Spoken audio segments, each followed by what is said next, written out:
Bilang mga mananampalataya, yan ang isa sa pinakadahilan because of the lostness of man. Pero ngayong umaga, in a short period of time, ay gusto kong ibigay din sa atin ang isa pang salita ng Diyos na nasa Galatians chapter 6, in verse number 7. And sabi ng salita ng Diyos, be not deceived. Huwag tayong padadaya. Huwag tayong padadaya. Maraming mga mandaraya ngayon, dahil maraming pera nadadaya na akala mo hindi na siya mamamatay. Dahil matalino siya, akala mo ay hindi na mawawala ang kanyang katalinuhan, isang araw mawawala din yan. Dahil maganda siya, akala niya forever siyang maganda, tatanda ka rin. Kukulubot ka rin. Dahil pogi siya, matipuno siya, akala mo ay macho siya ng forever. Hindi. Dahil malakas ka sa ngayon, but that is not forever. Ang daming nadadaya. Akala nila ay I'll just make fun today. Ako yung mag-enjoy ngayon. Nadadaya. Tingnan yung salita ng Diyos, number 7. Ano sabi? Be not. Huwag kang padadaya. Hindi dahil malakas ka ngayon, malakas ka pa rin bukas. Hindi dahil may pera ka pa rin hanggang bukas. Kahit kayong napakalaki ng insurance company, bumagsak pa rin eh. Magtitiwala dyan, huwag kang padadaya. Daming nadadaya sa atin. Be not deceived. God is not what? Mocked. Hindi natutuya ang Diyos. God is not a dead God that you can mock Him. Alam mo yung, when we mock God, ibig sabihin, hindi ka nakikinig sa sinasabi niya. You mock Him. Totoo ba yung sinasabi na niya? Totoo ba yung nasa Bible na yan? Hindi naman yata totoo yun. That is mocking. You're mocking God. You know that the Bible is the Word of God. Kung naniniwala ka na ang Biblia ay salita ng Diyos, say aloud, amen. Pagkatapos hindi mo ginagawa ang sinasabi niya, you're mocking God. God can never be mocked. Hindi mapagtatawanan ng Diyos. Sapagat isang araw you ought to go and face God yourself. So be not deceived. God is not mocked. And then what is the word of God that I would like us to understand? For whatsoever a man soweth, that shall he also reap. Ano man ang itinanim, ay siya ring aanihin. Kaya bilang mga mananampalataya, God is never mocked. That is a divine law. It's not just a natural law. It is a divine law na kung ano man ang iyong itinanim, yun din ang iyong aanihin. Whatsoever a man soweth, that shall he also reap. Panginoon, pagpalain mo po ang inyong salita sa aming kalagitnaan. Help us realize na kami po ay dapat lang magtanim ng mga bagay na galing po sa inyo so that we will reap the reward thereof. Tulungan niyo po kami na hindi madaya sa amin pong mga pinagpapaguran sa aming buhay. Help us indeed to do the things that you want us to do. In Jesus' name, amen. Okay, please take your seats. I mean, this is a universal, ika nga, na maging sa mga Pilipino, di ba? Kung ano ang iyong itinanim, siya mong aanihin. Kung ang itinanim mo ay mangga, hindi ka mag-aani ng chiko. Pag nagtainim ka ng mais, alangan naman ang iyong aanihin ay kamatis. Di ba? Hindi. Alam natin yun. It's a universal fact. Pero sa totoo, it is not just a universal fact, yan po ay divine decree. Yan po ay decree ng Diyos. At hindi mo yan mababali. Kaya kung kayo tayo, kung anong itinanim mo sa mga magulang mo, aanihin mo rin yun. Ay kayo lagi mong palasagot sa mga magulang, ay aanihin mo rin yan. Yung mga tamad, aanihin mo rin yan. Bilang mga mananampalataya ay dapat nating tandaan, that is indeed a divine law. Hindi mo yan mapaglalalangan. Now, tingnan nyo, even in the Old Testament tells us, tingnan nyo sa Job chapter 4 and verse number 8. Job chapter 4 in verse number 8. Ang sabi ng salita ng Diyos, even as I have sinned, they that plow iniquity and sow wickedness reap the same. Ang itinanim mo ay kasalanan, ay kasamaan, ay di aanihin mo din ang kasamaan. Hindi ka nagtanim ng mga bagay na masama, pagkatapos ay mag-i-expect ka ng mabuting bagay sa buhay mo. You cannot. Be not deceived. God is not mocked. For whatsoever a man soweth, that he also reap. Ano ba yung iniquity? Taliwas sa salita ng Diyos. Ano ba wickedness? Mga bagay na masama. Pag sinabing masama, yan ay paningin ng Diyos, hindi masama ayon sa atin. Dahil may mga masama sa atin na hindi naman masama sa Diyos. Oo. O kaya, yung hindi masama sa atin, pero masama ang Diyos. Masama sa Diyos. Ano yung mga bagay na yun? Oh, yung mga pag-aasawa ng lalaki at saka sa lalaki at babae sa babae. O di ba accepted yan ngayon? At sasabihin nila na ikaw ay ano ba tawag niyan? Dinidiscriminate mo sila? Hindi mo dinidiscriminate. Ay kasalanan nga yun eh. Magtatanim ka ng pag-aasawa ng lalaki at lalaki, di wala na nga talagang tao. Paano magkakaanak yan? Yan ang espiritu na sinunog na doon sa Sodom and Gomorrah. Ang biro nakarating pa sa Pilipinas. Hindi nga sila nanganganak pero dumadami. Alam mo kung bakit dumadami? Dahil sa kasalanan. Kasalanan yan. Oh, kahit man ilagay yan sa batas na pwedeng magkahiwalay ang mag-asawa. Kahit ilagay yan sa batas, masama pa rin yan sa Diyos. Hindi pa rin yan katanggap-tanggap sa Diyos.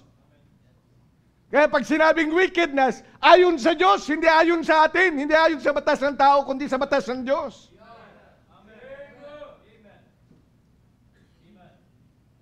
Ang sabi niyan, Proverbs chapter 6. Proverbs chapter number 6 and verse number 19. Proverbs chapter 6 and verse number 19. A false witness that speaketh lies, and he that soweth discord among brethren.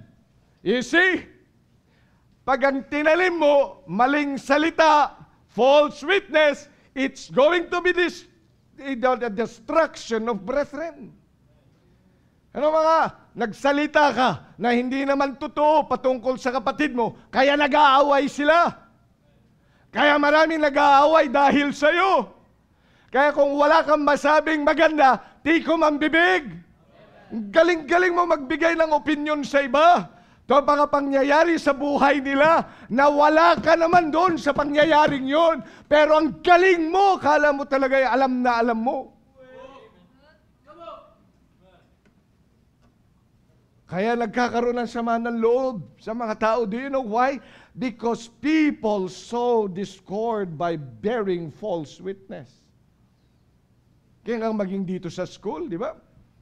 Ang sabi nga nung pagkausap ang mga magulang, alam nyo, pag nagsumbong yung mga anak nyo, huwag nyo naman pamanigan ka kaagad.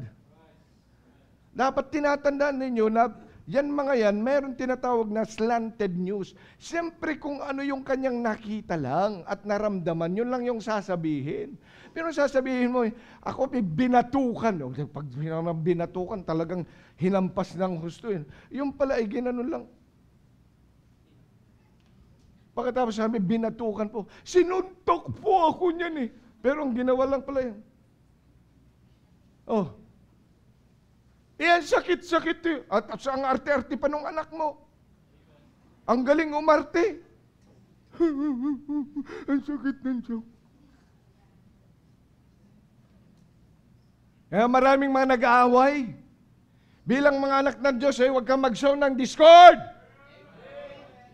Kung wala kang magandang masabi, tahimik. Wala ka naman sa pangyayari, tahimik. Sabihin mo lang, no comment ako dyan eh. Di ka usapin mo na lang siya, kapatid. Amen? Usapin mo. Huwag mag-sabi, uy, oo nga, alam ko, kayo, siguro nga gano'n. Yun. Ang galing-galing mo, akala mo, alam mo na. Pag wala kang masabay maganda, tahimik na. Amen? Otherwise, you're going to sow discord. At isang araw, yun din mangyayari sa'yo. Asa niniwala ka sa mga chismosa at saka chismoso? Ichinismis ka, tapos ichichismis mo rin. O ano mangyari? Isang araw, yung kaibigan mong chismosa at yung kaibigan mong chismoso, isang araw, ichichismis ka rin. Tandaan mo yan. Because whatsoever a man soweth, that shall he also reap. Ang galing nga niyang i-chismis yung kanyang asawa, pagkatapos ikaw mismo, hindi niya i-chismis, asawa na nga niya, na-i-chismis na niya eh. Ikaw pala, kaibigan lang. Hello, Martes. Oh. Na-i-chismis na nga yung pastor niya eh, ikaw pa kaya, hindi niya mai-chismis isang araw? Sabihin mo sa akin. Kaya bilang anak ng Diyos, huwag kang magtanim ng masama. Kaya magtanim ka na lang ng tama. Kaya sabi ng Diyos, mag-soul winning ka. Imbis na gossip ang iyong itanim, gospel ang iyong itanim. Kaya dapat magkaroon ka talaga ng obheto sa buhay mo. Hindi na ako magchichismis, mag-gospel preaching na lang ako. Kaya yung mga walang kakumikomitment doon sa sa soul winning, ano ang itinatanim nyo? Chismis? Dapat magtanim ka ng gospel. Kaya magkaroon ka ngayon na, di ba yung mga chismosa kung minsan? Ang gagawin pa niyan, o kaya chismoso, pupuntahan pa yan sa bahay, di ba? Mare, alam mo ba ga? Ha? Oh. Okay, tolits, ano bang latest? Tol, ito ang latest. Ganun din sila, di ba? Yung mga chismoso. Pinupuntahan pa na, pero may naggagasiping sila. Hindi soul winning. Dapat kung ikaw ay soul winner, pupuntahan ko si Kumare. Pero dadalhin ko itong trucks na ito. Papakausap ko na lang sa kanya. Usapan na lang namin ang gospel. Tatanungin ko na lang kung siya iligtas. Para manahimik na kami sa kachichismis namin. Hello? May goal ka bang ganun? Yun ang pagtatanim ng tama. So, righteousness.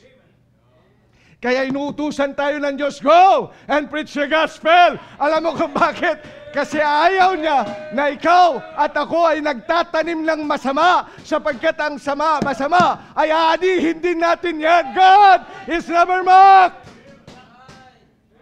Kaya kung ikaw ay Kristiyano, matuto ka mag-soul winning. Kumuha ka ng trucks dyan. Maglagay ka ngayon ng commitment araw-araw. Imbis na ako ay nagsasalita ng kung ano-ano, ay pupuntahan ko at ito'y bibigay ko sa kanila. Ito'y araw-araw, 5 taong kakausapin ko, 7 taong aking kakausapin. Mabahaginan ng salita ng Diyos. Pupuntahan ko, iba-Bible study ko yan. Kesa kami magkukwentuhan lang. Because I'd like to sow in righteousness, not wickedness. Amen. So you sow the gospel. You do not sow gossip. Tahimik doon Parang maraming mga gossipers dito. Ngayon ang mga gossiping natin ngayon, nasa Facebook, nasa Messenger. Ang dami. Dapat lang. Kaya nga sabi ko, punuin na lang natin ang ating mga Facebook account ng salita ng Diyos. Dami-dami mong ipinopost dyan. Pati yung feeling sad mo. At saka feeling, feeling lonely. Lahat-lahat na lang ay nilagay mo dyan. Pagkain mo, pagkatapos lahat ng mga problema mo sa buhay. Ano pinakamaganda? Mag-post ka dyan ng salita ng Diyos. Tapos pag may katuwang ang ginagawa ng isang miyembro, pag may nag-like na ganyan, hahanapin niya, uy, nilike niya to. Tapos mag-uusap sila. Sinishare niya ng salita ng Diyos. Di ba magandang bagay yan? Pero ikaw ba'y saved na? Yan ang tamang gawin doon, tamang gawi. Amen? Sow in good things, not bad things. Tingnan niyo. Pag sinabi natin sa Hosea chapter 8. Hosea chapter number 8. Hosea chapter 8. Yan yung libro na hindi masyadong binabasa. Hosea chapter 8 verse number 7. For they have sown the wind, and they shall reap the whirlwind. It hath no stalk, the bud shall yield no meal. If so it yield, the stranger shall swallow it up. Ang nagtanim ng hangin, hangin lang ba? Ang aanihin, ipo-ipo. Pambihira. Kaya nga, maging careful ka rin anong quality nung iyong inihahasik. Anong kalidad nun? Quality. Yung kalidad ng bagay na yan, binibigay mo, dapat talaga yung matibay na. Yung hindi magkukos ng trouble. Amen. Kaya pinakamagandang inihahasik talaga ay ang salita ng Diyos na kahit kailan ay hindi nababali at hindi nagbabago. Yan ang salita ng Diyos. Ang bagay kayo nag-visit, ang tatanungin mo siya, kausapin mo siya. Pero kumusta ang Bible reading natin? Buksan natin ang salita ng Diyos. Mas maganda yun muna. Isipin natin, dami namin talagang problema. Of course, ako naman nakikinig kong minsan sa kanila mga problema, pinagpipray ko rin. And I really believe that I have to really pray and, alamin mo yung interest at saka yung problema ng iyong mga kapatid. Siyempre, dapat nalalaman mo din. Paano na ipagpipray? Pero hindi mo ipagpipray mo kasi, alam mo, Brad, nakausap ko siya, ipagpray natin. At pala yun ito yung kasalanan niya. Biro mo, chinismis ko niya. Ngayon, pag nagproblema na maganyan, na isa lang ikaw lang na pinagsabihan, sa Diyos mo lang sabihin. Amen. Yan ang prayer. Huwag mo nang isali yung iba. Okay. Ngayon, may mga bagay tayong ibinibigay sa iba, sinusow, pero hindi matibay. Kailangan maging matibay yan. Kaya ang pinakamahalaga ay ang salita ng Diyos. Ang pinakamahalaga ay dalhin mo sila sa simbahan. You know why? Because yan lang po yung magtatagal forever. Ang sabi ng Diyos sa kanyang salita, Thy word, O God, is settled in heaven. Ang sabi ng, heaven and earth shall pass away, but my words shall never pass away. Ano bang nagtatagal forever? The church of God. Ano sabi ng Panginoon? He is the bride of Christ. Kaya ang matibay talaga na organisasyon, ang matibay na samahan, ay ang samahan, ang simbahan. Kaya dalhin mo siya sa gawain ng simbahan. At dito yan ang matibay na gawain. Yung ikay umupo, makinig ng salita ng Diyos, umawit ng makalangit na awitin, ay hindi yan mapaparam. Yan ay gagawin din sa sangkalangitan. Yan ang mga matitibay. Minsan dami nating sinishare sa kanila, pero walang kalidad. Hanggang dito lang sa mundo. Dapat bilang mga anak ng Diyos, ay matuto tayo na magbigay sa kanila, mag-sow in that which is of quality, that will last to eternity.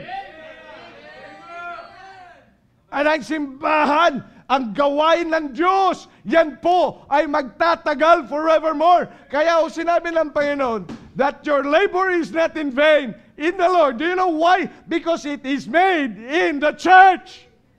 Kaya hindi mo maihiwalay ang simbahan sa buhay natin if you're a Christian. Kung ang pagtingin mo sa simbahan ay isang gathering lang na kagaya na ito, at po pwede mong pula-pulaan, nagkakamali ka, kapatid. Ang simbahan ay napakahalaga sa ating Panginoong Hesukristo. That's why He came down and died on the cross for us. At ano sabi ng Panginoon? He gave Himself for the church. Ano ba sabi ng Acts chapter 20 and 28? Yan ay Kanyang binili ng Kanyang banal na dugo. Ganyan kahalaga ang simbahan. Kaya kung minamaliit mo ang simbahan, nagkakamali ka, kapatid. Kinahihiya mo ang ating simbahan, maling-mali ka. And you are sowing that which is not of quality. Kung ikaw ang dahilan para hindi sumimbang isang kapatid o kaya ng isang kung sino man, at kung ang mga tao na yan ay dapat lang gamitin ka ng Diyos para madala mo sa gawain ng Panginoon. Dahil ang sabi ng Diyos, ang sino mang gigiba sa aking simbahan ay gigibain ko rin siya. God is not mocked. Be not deceived. Huwag mo, alam mo, bilang anak ng Diyos, magpasalamat ka, nakatagpo ka ng simbahan. Ulitin ko yan. It is your privilege and my privilege that I am a member of the Christian Bible Baptist Church. Pribilehyo ko yun. Nagpapasalamat ako sa Panginoon na binigyan ako ng pribilehyo na maging miyembro.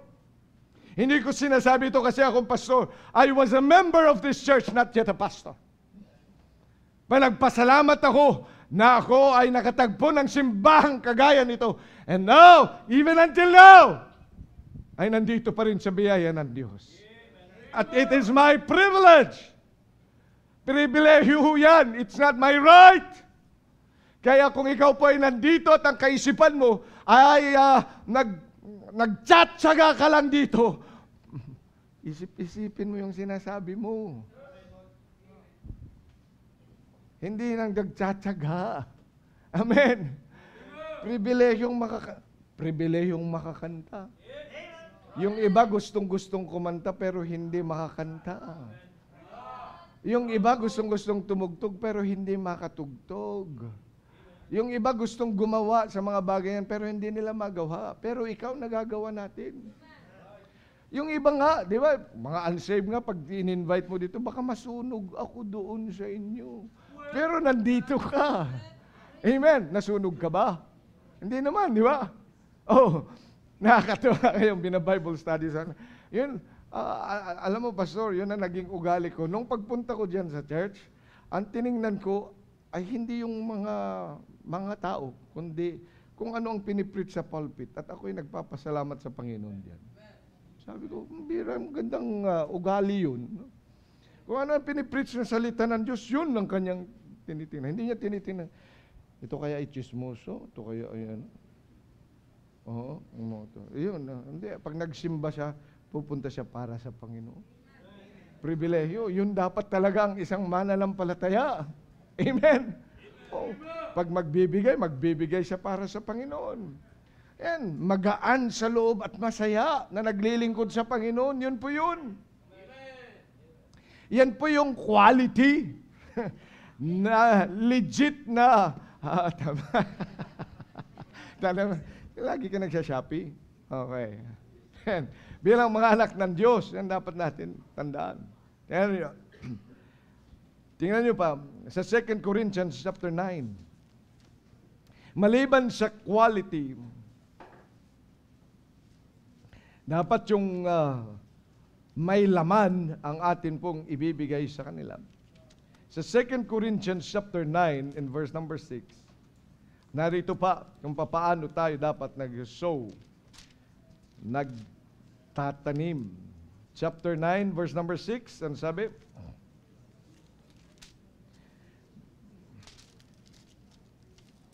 but this I say, he which soweth sparingly shall reap also sparingly, and he which soweth bountifully shall reap also what? Bountifully. Ang sabi ng Diyos, nagsusow ka na rin lang naman dyan. Nagtatanim ka ng dami-damihan mo na. Sumimba ka na pala sa umaga, damihan mo na. Sa hapon, pumunta ka pa. Sa hapon, pumunta ka pa. Sa Thursday, punta ka pa. Bira. Nagtanim ka na, pakunti-kunti lang. Patikim-tikim lang. Ay, paano ka mabubusog niyan?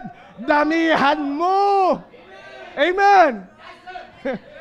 Sabi nga ng Chinese, di ba?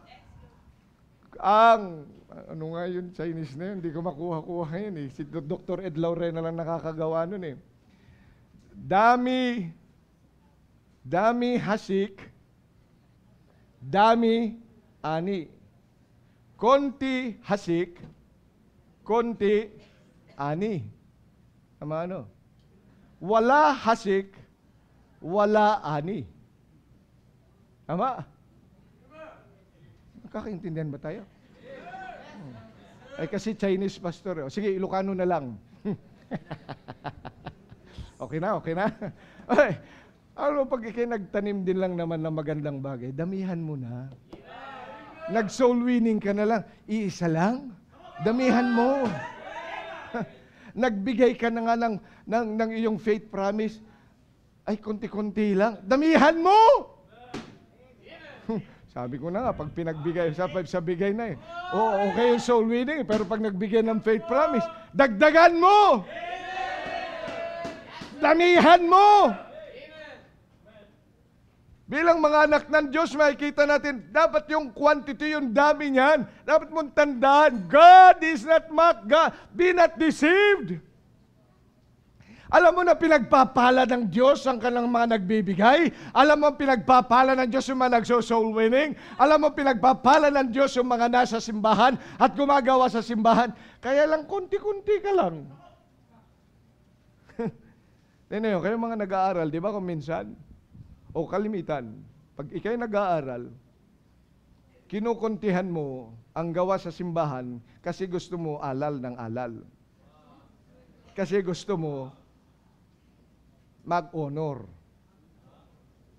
Amen? Yan naman gusto mo eh. Tingnan nyo pag ikay nagtatrabaho, di ba? Overtime ng overtime para dumami ang pera. Yan naman eh. Yan gusto mo. Kaya, kinukulangan mo na, yung dati nakanta, yung dati nagtuturo, nakukulangan na. You know why? Kasi, nababawasan yung iyong pagtatanim. Nababawasan, binabawasan, in exchange for other things. Mga kapatid, hindi ko po ideya yan, salita ng Diyos. Basa. 2 Corinthians 9 verse 6. But this I say, he which soweth sparingly, konti-konti, shall also reap sparingly. Konti-konti lang di konti rin ang ani. But he that soweth bountifully shall also reap Bountifully. Kaya nga maging sa Ecclesiastes, ang sabi niya, ng Panginoon, di ba? Pag ikay nagtanim sa umaga, magtanim ka rin sa gabi. Dahil kung masira man yung sa umaga, sa gabi meron pa. Amen. Amen. Oh, pag nag-soul winning ka sa umaga, pati sa gabi, mag-soul winning. Pag nagbalik ka ng touch, magbigay ka rin ng faith promise. Huh. Kayo na lang ang kausapin ko kasi kayo lang nag-i-amen eh. Pero nagbibigay ba kayo ng faith promise? Yan, bilang mga anak ng Diyos. Ay, yan ang salita. Makinig tayo sa salita ng Diyos. Whatsoever a man soweth, that shall he also reap. Kaya nagbigay na ng Diyos ng tamang righteousness. Ano ang dapat nating gawin? At doon tayo magpaigi. Ito yun. Ang ating commitment. Magsa-soul winning na rin lang ako. Hindi lang ngayong araw na ito. Araw-araw. At hindi lang hanggang ngayong buwang ito, kundi until next year. Kaya nga 1 year. Amen. Magbibigay ako ng faith promise. Hindi lang konting ito, lalakihan ko pa. Lalakihan ko pa. At ibibigay ko yan. Every time. Magsusuko na rin lang ako ng buhay ko, di buong buhay ko na. Magpe-pray na rin lang naman ako, di dami-damihan ko ng oras ng panalangin. Ano ang iyong itinatanim? Ang maganda, kung ikaw ay anak ng Diyos, magtanim ka ng mga bagay na ito. This is the righteousness of God. Anong sabi ng Hosea chapter 10, verse number 12? At closing. Sabi ng Panginoon, sow to yourselves in righteousness, reap in mercy, break up your fallow ground, for it is time to seek the Lord, till He come and rain righteousness upon you. Sow in yourselves what? Righteousness. Hindi yung righteousness mo, yung righteousness ng Diyos. Kaya ito ngayon yung pagkakataon ng bawat isa sa atin. This is how we sow in righteousness to ourselves. Win a soul. Go Bible study. Get them to church. That is a righteousness from God. Give your faith promise offering. That is a righteousness from God. You are giving for the Lord. Amen. And if God is calling you, then give your life for mission. That's sowing righteousness. And when you pray for our mission work, for our missionaries, for the work that He has given us, then we are sowing in righteousness. Kailan ka mag-uumpisa, kapatid? Kailan ka mag-uumpisang magtanim? Pag wala ka ng oras, magkakraming ka na naman. Now is the time to sow. Righteousness. Bilang mga anak ng Diyos, life is so short. Akala mo bukas makalawa, buhay ka pa. May magagawa ka pa. Bilang mga anak ng Diyos, mag-decide ka. God, I need to sow in righteousness. Tayo magsitayo lahat. What's your decision, ladies and gentlemen?